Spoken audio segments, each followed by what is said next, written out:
Welcome back. Let's discuss the various ways that those different financial institutions, I will remind you going back one slide, we were talking about all of the things on the right as being types of financial institutions. And they all move money in different ways, some of them in physical items, some of them in promise of future returns or hope of future returns, etc. So, first, we all know what banknotes are, and I'd like to draw a fine line here. When you talk to your mortgage people, they're going to use the term cash and they're going to throw it around very loosely. But in the anti money laundering department, we think of cash as being physical, hard currency, banknotes, dollar bills, and the like.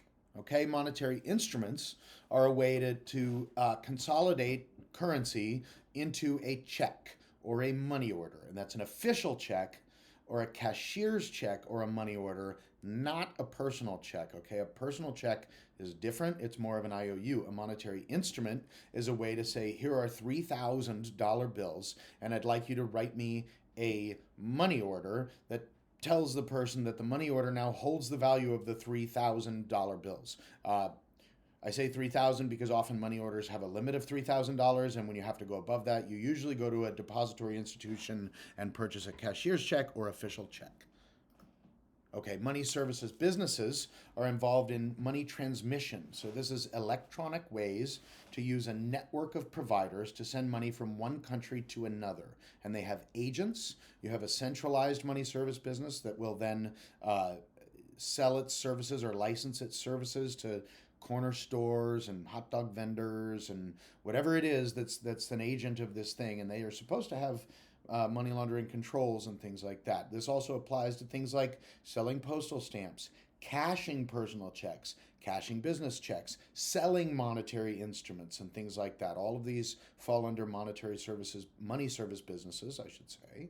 And fintechs largely fall under this as well. Fintech is a very broad term. It's a relatively new term, and some of those laws are changing, but as of this moment, they are often regulated state by state as simply another way to electronically move money across the world. Wire transfers are an older form of a similar thing, which is where, if you think about telegraph wires from the earliest days of transmitting information across long distances, they figured out that you could use electronic signals that could be transferred across wires.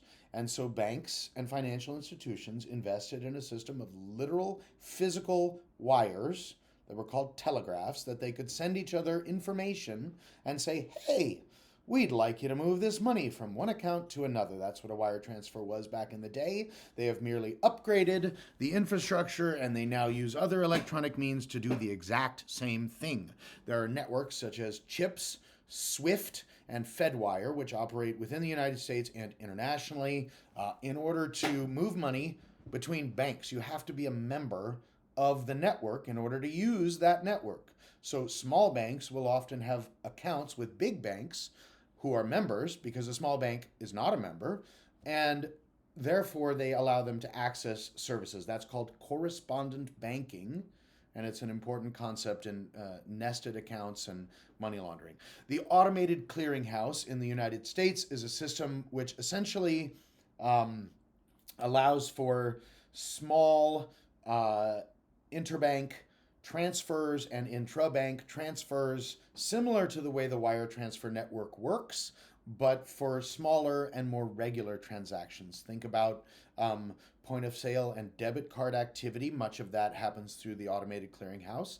And then, which is also separate, by the way, there's different debit networks, there's different point of sale networks, but they all sort of work the same way. These small electronic clearing, automated clearing transactions. Clearing means reconciling books between one financial institution and another. By the way, the ACH is often used for things like payroll, etc., regular distributions. The government will use it for direct deposit, etc. Open banking, other types of electronic funds transfer. I hear in Europe, open banking is the thing which allows you to send money via email address, phone number, and things like that. I haven't been to Europe in a while, but it is in order to understand that these things are happening all over the world. Everyone is moving money electronically these days. Fintechs are enabling this in a new way. Okay, we've got digital dollars known as stable coins, which are actually pegged to the value of an underlying reserve currency. If that sounds familiar, it sounds a lot like the old gold standard to me, but I'm just making that up, TM. The old gold standard has reared its ugly head again, and now we have a company that's going to hold on to a whole bunch of physical dollar bills, supposedly, which is probably just sitting in a bank account somewhere.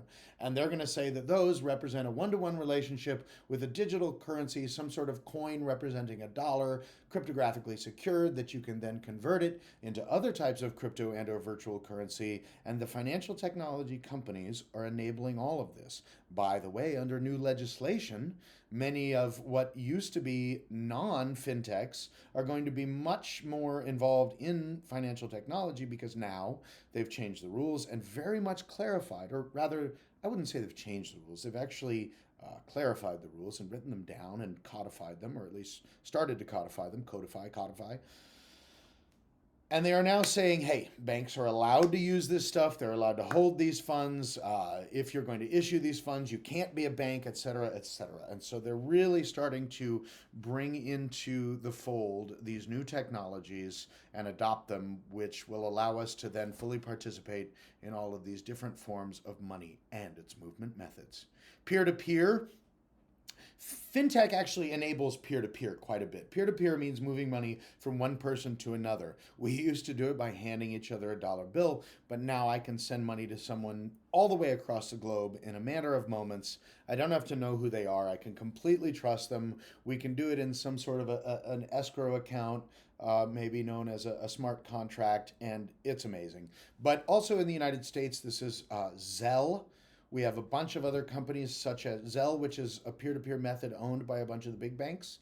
And then there is, Cash App, which is owned by Block, PayPal, which also owns Venmo. And all of these are ways that we have sort of apps and ways to just exchange currency between each other without having to do the cumbersome thing of setting up an electronic transfer to our bank accounts. Which again allows for all kinds of different movement of money among people who do or don't know each other for different reasons. And then let's just go back old school one more time and remember that value is in the eye of the beholder, or the art holder, or the coin holder, or the diamond holder. And so anything that represents a large amount of value as a single item, like a car, or even a suitcase or handbag, right? A pair of diamond encrusted sunglasses, a beautiful picture, an ancient relic. All of these things have value, and they are sort of subjective, which also makes them subject to money laundering and issues such as this. And then that also brings us back to what is old is new again. Financial technology allows us to virtually exchange money across the globe without ever knowing one another or seeing one another. Informal value transfer systems of old powered the ancient Silk Road, just as Bitcoin power and Monero and Privacy Coin and Zcash, just as they all power the new, illicit Silk Roads on the dark net. The old Silk Road was a system of trade between sort of the East and the Middle East and the West, and there was a system of hawala, which means transfer in Arabic. I'm probably saying that wrong. That's fine. And it basically was a system where people would keep a ledger, and then they would reconcile ledgers over vast distances with other hawaladars.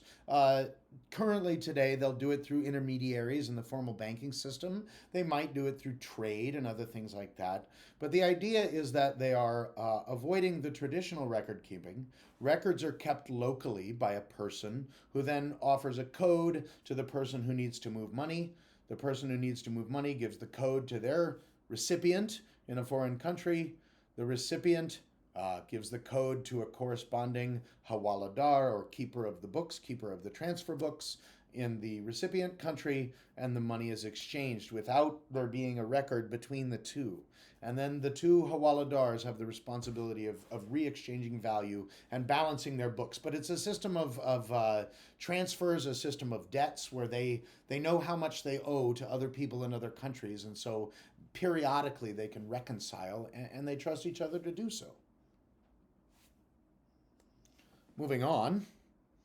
That brings us back to cryptocurrency, where instead of trusting individuals, we are trusting mathematics. We are trusting cryptography, and essentially doing a similar thing, right? Where we are encrypting a ledger, a balance sheet, and we're sending the encrypted version of that to be verified and proposing to conduct a transaction to move funds from one encrypted ledger wallet to another encrypted ledger wallet.